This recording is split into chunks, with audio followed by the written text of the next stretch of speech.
This video is made possible by Practical Defense Systems, the best online security training at the lowest prices. You can start your security career today online at pdsclasses.com. Check them out.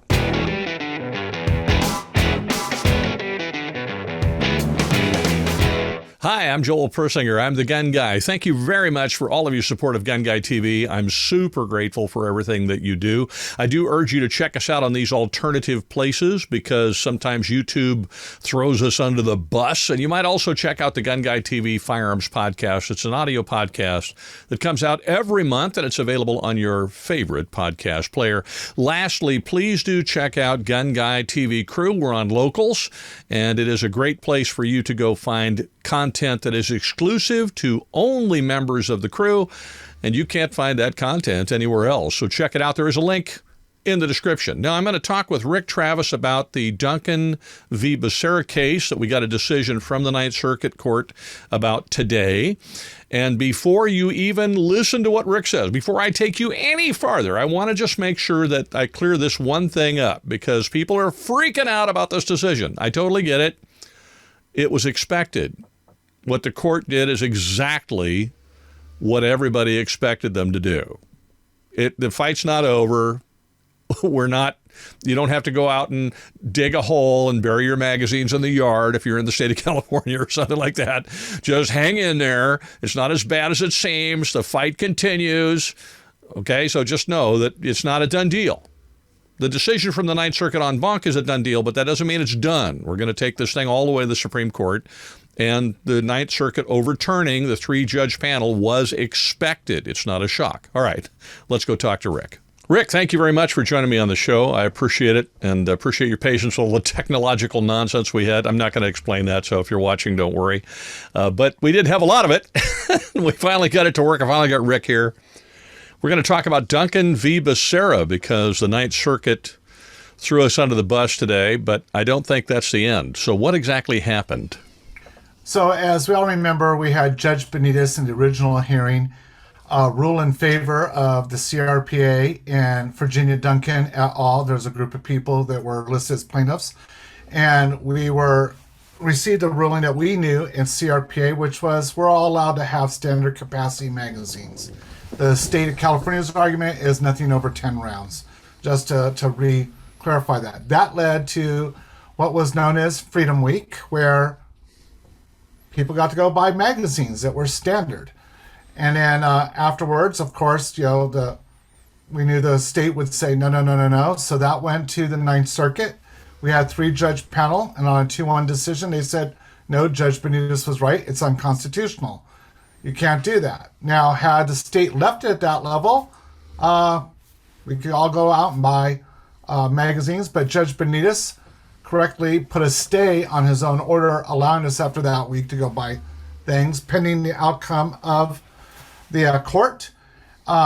Today we received a ruling that was not overly surprising given that in an en banc, the state sets up an 11-judge panel to review the 3-judge panel in the Ninth Circuit. That en banc had 7 democratically appointed justices and 4 Republican appointed.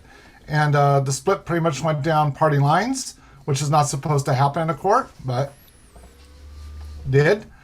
And so this comes back to something that you and I've talked a lot about, and that is the level of scrutiny in a case that happens.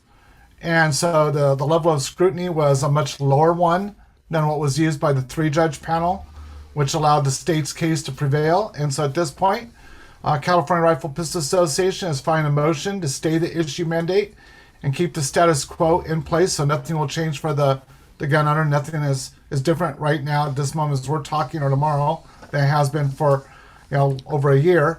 While we request the Satori or Setiori, depending on how you want to say it, to the Supreme Court. So basically what today's decision means is now the California Rifle Pistol Association is going to the Supreme Court with this case.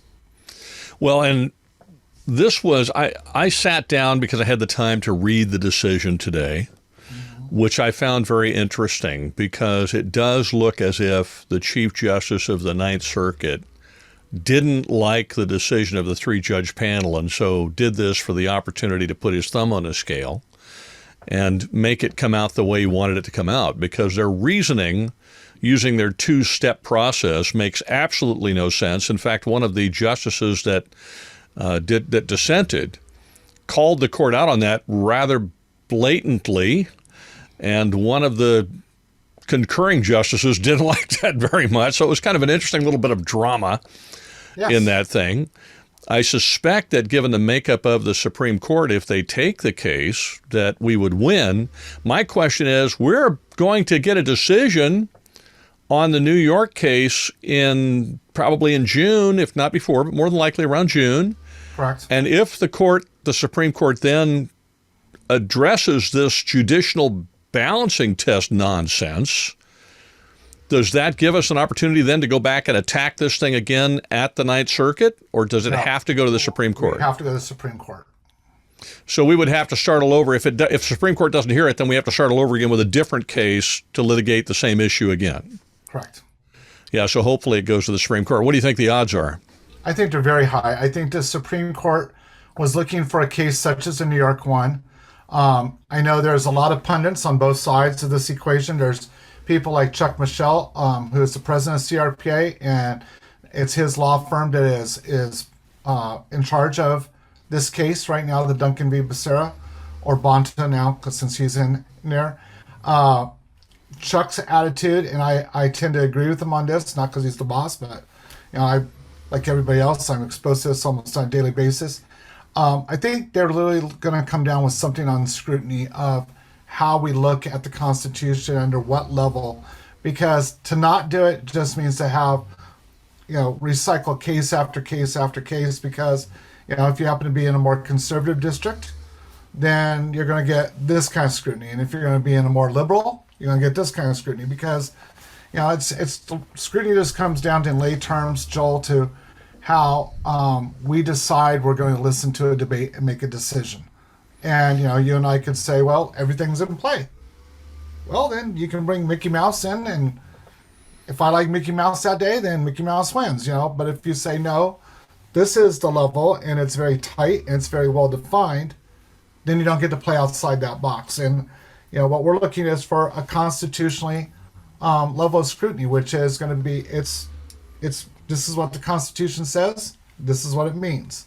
Other people want to make that very, very broad and very loose. Well, and what I find interesting is that in Heller, the court did actually instruct the lower courts on how to do this by looking at the text, the history, and the tradition of the right, and doing that exhaustive analysis.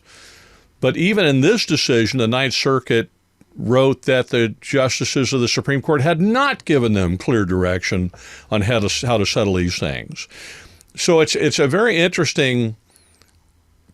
It just seems like they're going out of their way to ignore the Heller decision and anything that Justice Scalia wrote in that decision that would give them any direction for the purpose of doing what they're doing. Is that still going to happen, even if the Supreme Court narrowly defines and gives them very specific instruction on what they can do? I mean, no one holds the crystal ball to say yes or no, Joel, but what I will say is I think if one studies the Supreme Court decisions, often the first really tight decision gets challenged by other districts and courts that are below the Supreme Court.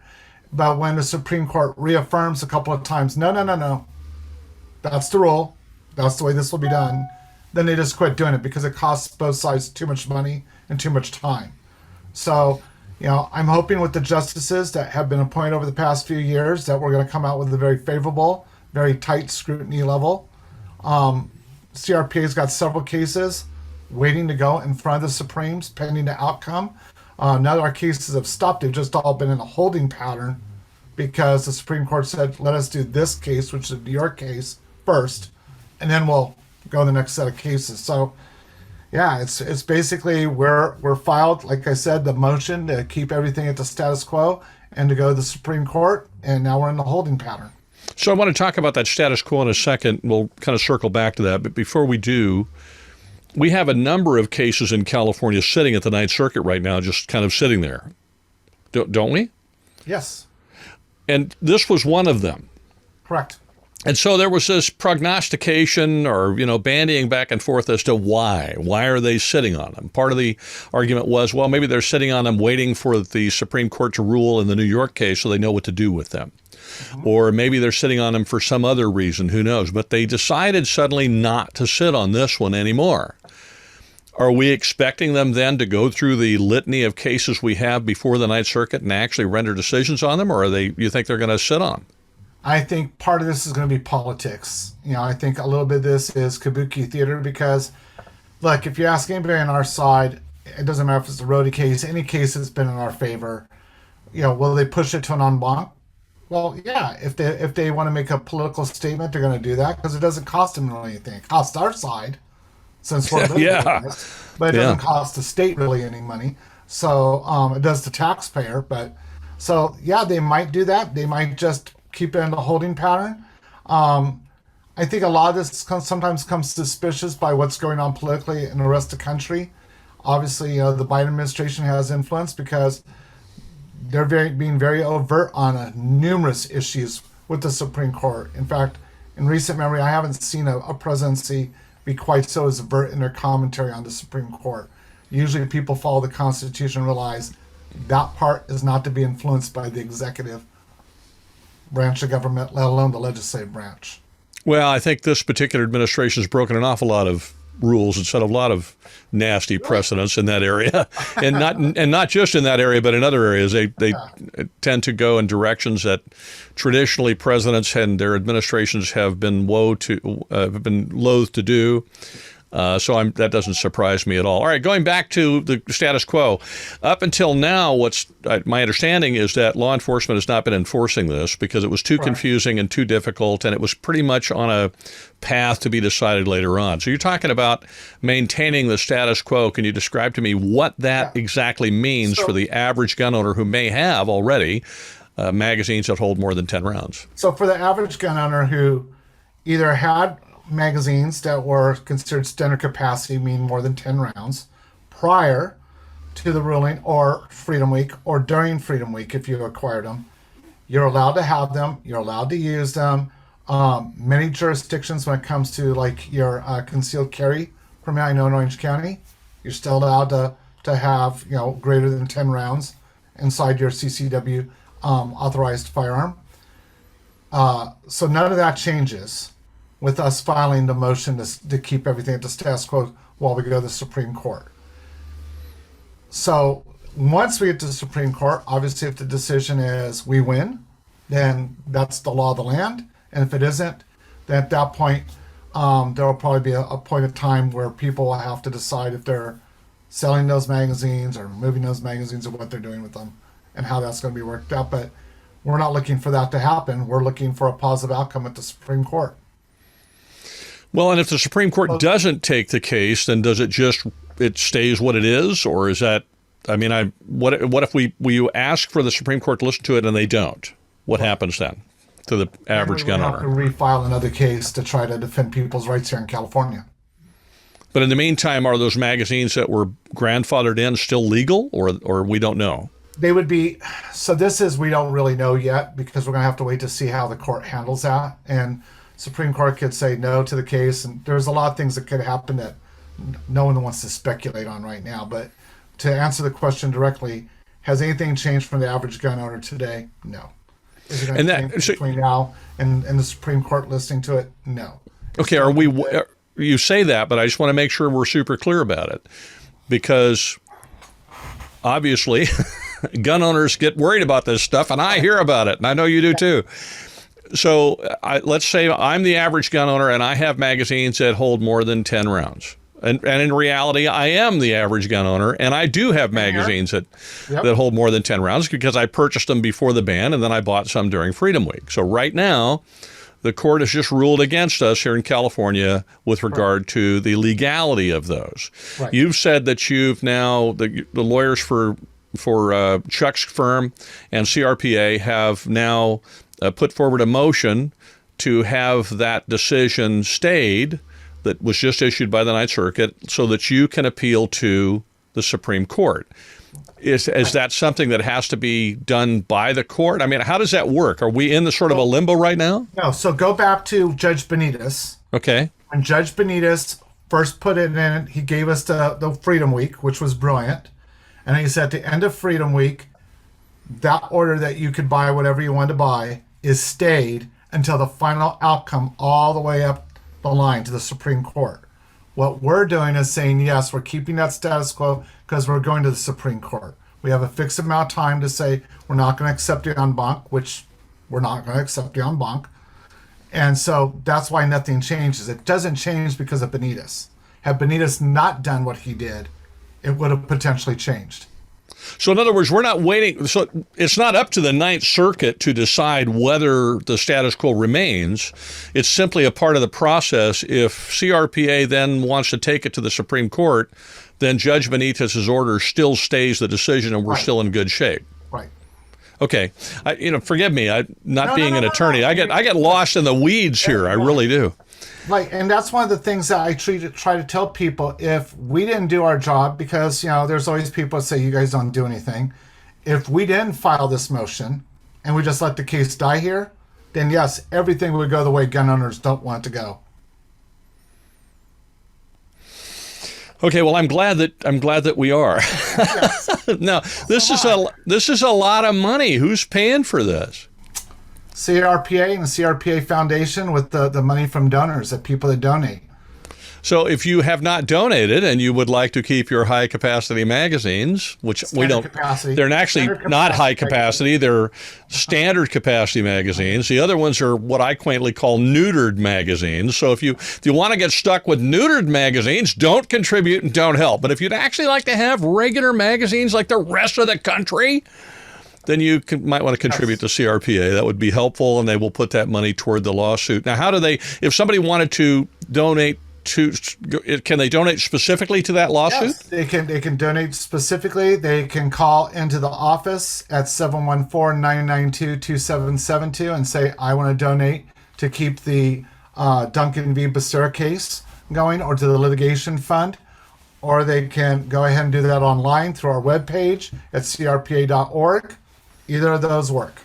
And that money's just going to then go directly toward that litigation. It's not going to be used for something else. Okay. 100% for the cases. Not going to be donated to Joel. No, it's not. Doesn't go to me. Thank you. I don't get anything. You don't get anything? Nobody gets anything. Yeah, nobody gets a free hunting trip or any of that kind of stuff. Nope. Okay, and nobody's wearing $20,000 suits. Nope. Just thought I'd clarify that. Basic 511. Nobody's buying a free T-shirt I got last Christmas. Nobody's buying a mansion where, then having CRP pay for it. It's going directly to the lawsuit, so you can contribute with confidence. And I urge you to do that even if you're outside of California, because this stuff. Well, it affects this affects the whole country. I mean, what your listeners have to realize that aren't in California is, hypothetically, when we do these things, if they don't turn out, that's going to embolden people that are in what I call the purple states, as well as other blue states, to say, well, they got away with it in California, so let's do it here. And we can cite numerous items like that have been true. I was going to say we can go through a long litany of them, as a matter of fact. And by the way, you wonder about the background. People ask me, where are you? This is Gavin Newsom's California, of course. This is where mobs break into stores and steal things like they've been doing the last couple of days. This is where shopping. This is yes, undocumented purchases. This is where we have no penalties for criminals because they keep taking those away. This is where we put criminals in jail and they just release them even if they're violent. This is where, now that they've done all of that, if you decide to defend yourself, they're going to prosecute you because they don't prosecute the criminals. This is why the battle is here, because unless you'd like the entire country to look like that, I urge you to get involved, because the battle is in these very restrictive states like New York, New Jersey, California, and so on. So this is a very key case to keep this stuff from leaving the borders of California and coming to a zip code near you. So I do urge you to donate to CRPA, and donate specifically, you can do it, to this case, and that will help fund it so we can take the thing all the way to the Supreme Court. This is not the only case going on in California. By the way, there are a lot of them. Can you tell us other cases that we got going on? Sure. We have the Rhodey case, which is dealing with the ammunition restrictions from Prop 16, we have the Flanagan case, which is also dealing with some other issues. And then we have the Rupp case, which is dealing with the assault weapon issues here in California. And we got about 8 others that I would have to go look up the names, being honest, on the computer. So, okay, so when people say, and I get this all the time in comments, why isn't somebody suing about this? We are. Somebody is. And actually, most of these cases have gone on for a while, so a lot of them are actually all the way to the Ninth Circuit at this point. We're waiting to see what happens with the Supreme Court in the hope that those can all move forward pretty quickly because they're already at the Ninth Circuit, provided the Ninth Circuit doesn't pull a shenanigan like they did with this one and try to pull a political move. But we'll see what happens. One way or the other, we're still in the fight. Is there any other news that we ought to know about while you're here? Nope. I think we did it. Thank you very much for hanging through the entire interview. I really do appreciate it. And again, thank you very much for just being a great supporter of GunGuyTV. I really appreciate the fact that you watch the videos and that you keep informed as a gun owner, particularly about what's going on in California. If you're not in California, I mean, good grief. Most people, if they're not in California, go, I don't care. I hope that place falls off into the sea. Yeah, well, I get it, but at the same time, it would be nice to win the battle here, and that's what we're trying to do. So when people ask me, why are you still in California? Why don't you move? Okay, I remind you, we do have a second home in Arizona, and yes, we could move. We stay here for a lot of reasons that I won't get into. I've explained them before. But one of those reasons is that the battle needs to be fought in these very restrictive states like New Jersey and New York and California, and there are others. Because otherwise it will, as I said earlier in the interview, it'll end up heading toward a zip code near you. So I can't talk. Sorry about that. A zip code near you. I can get this out. So we're here to fight the battle so that we're saving you the effort of having to do that. It's a good idea for you to support the organizations here that are doing that, and California Rifle and Pistol Association is one of them. So I do urge you to put some support there, and I'll put a link in the description so that you can do that. Now, if you'd like to support me, you're welcome to do that as well, and the best and easiest way to do that, frankly, is to join GunGuyTV crew, and as I mentioned before, you'll find a link in the description. Have a wonderful week. Thank you very much for everything you do, and whatever you do, wherever you go, however you do it, and however you go there. Be safe.